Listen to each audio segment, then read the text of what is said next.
Hello, my friends, and welcome to another episode of Ghost Stories and Folklore.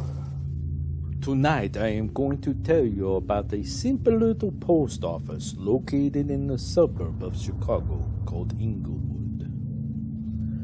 At the first appearance, the building looks like a typical U.S. post office building in the late 1930s. However, the property that the post office sits on has a more darker and sinister past.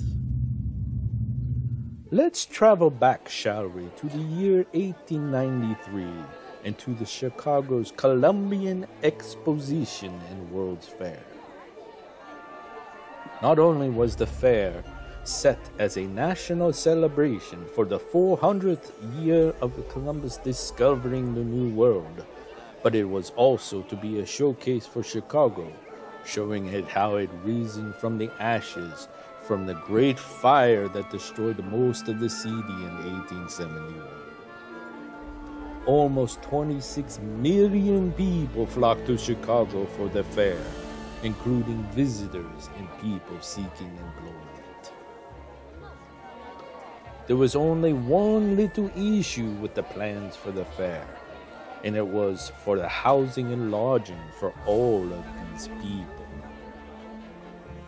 Now, the planning for the fair began in the late 1880s, and these plans attracted the attention of a man most of you may have heard of before.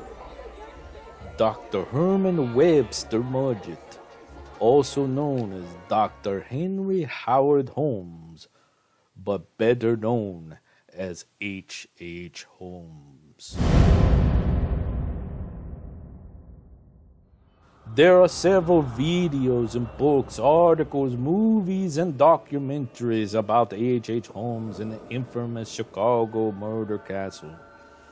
And there are also historians who are in debate over some of the facts surrounding the travels and dastardly deeds of Holmes. But there are some historical facts that can be agreed upon. You see, the property where this little quaint post office sits used to be the site of Holmes' murder castle. In fact, the basement, you could still see part of the murder castle's foundation, yet the general public are not permitted to go down and tour this area. Holmes arrived in Chicago in August of 1886 and came across Elizabeth S. Holton's Drugstore at the southwest corner of South Wallace Avenue and West 63rd Street in Englewood. This was a prime location, you see, since it was just down the street from the fair. Holton gave Holmes a job, and he proved himself to be a hard-working employee, eventually taking over the store. Now, there are those who claim that he conned the Holtons out of the store and murdered them, but there are others who say that he purchased the store from the Holtons. Either way, Holmes ended up owning the drugstore. Now, he was very successful and purchased the property across the street from the pharmacy and began construction on a large 2-story building. The first floor was going to house the new location for the pharmacy, and the upper floors were going to be rented out as apartments. Construction on the building was plagued with turmoil from the beginning. He would constantly fire the contractors and refuse to pay them for their work. Plans would be changed, and when questions would arise about the design of the building, he would fire the contractors and hire new ones again. When Holmes declined one time to pay the architects and steel company, Etna Iron and Steel, they sued him in 1888. In 1892, he added a 3rd floor to the building, telling investors and suppliers that he intended to use it as a hotel during the upcoming World Columbian Exposition, though the hotel portion was never completed.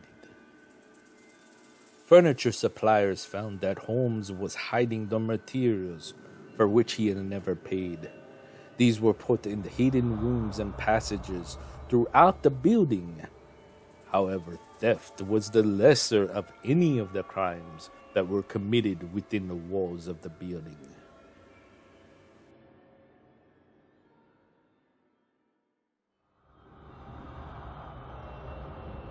Holmes himself would often wander the fairgrounds, train stations, and other hotels, offering potential guests to stay at his hotel, which was much closer to the fairgrounds, much cheaper in rates, and much nicer in accommodations.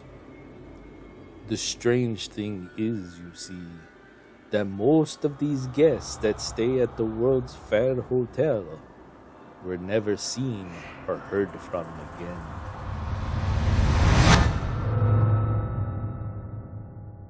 Holmes was really the only one who knew the true design of the building, that in which was hidden trapdoors, doors that would open to bricked over walls, several rooms with no windows, and hallways that would be confusing and disorienting to the guests.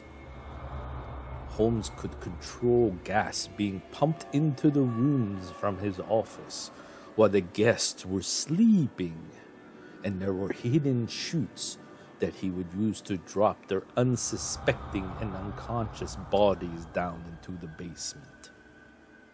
You see, once you checked into his hotel, he had the full control over your fate.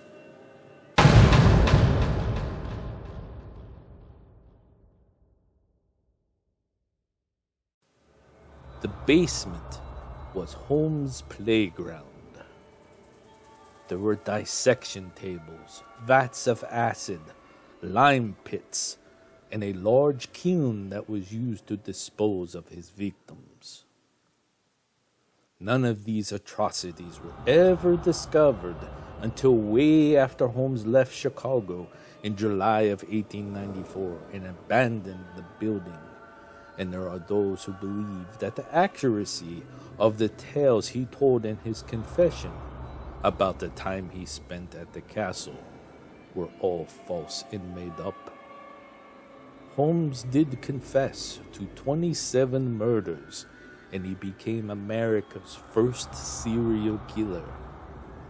Yet there are some who say it was only 9, and others who believe that it could have been well over 200. Again, my friends, either way, these sick and dastardly events took place on the property now where the Englewood Post Office sits. You see, the hotel caught on fire the second time and burnt to the point of ruins by suspected arsonists in 1895. Eventually, the property was taken over by the city and was torn down in 1938, filling in the torture basement. The post office was later built on this property. There are those who believe that some of Holmes' guests still reside in the post office.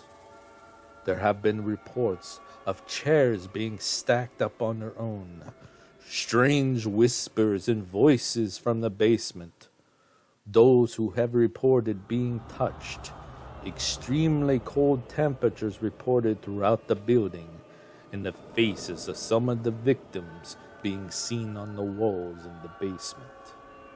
So is it possible that some of these victims may not know that the World's Fair has ended? Holmes has left, and that they are free to leave? Or are they still trapped there in the murder castle, reliving the torture and torment by the man they have named the Devil of the White Sea? If you like this episode of Ghost Stories and Folklore, be sure to hit the like button. And if you would like more videos from Panady videos in the future, make sure you hit the subscribe and the bell for notifications. If you dare.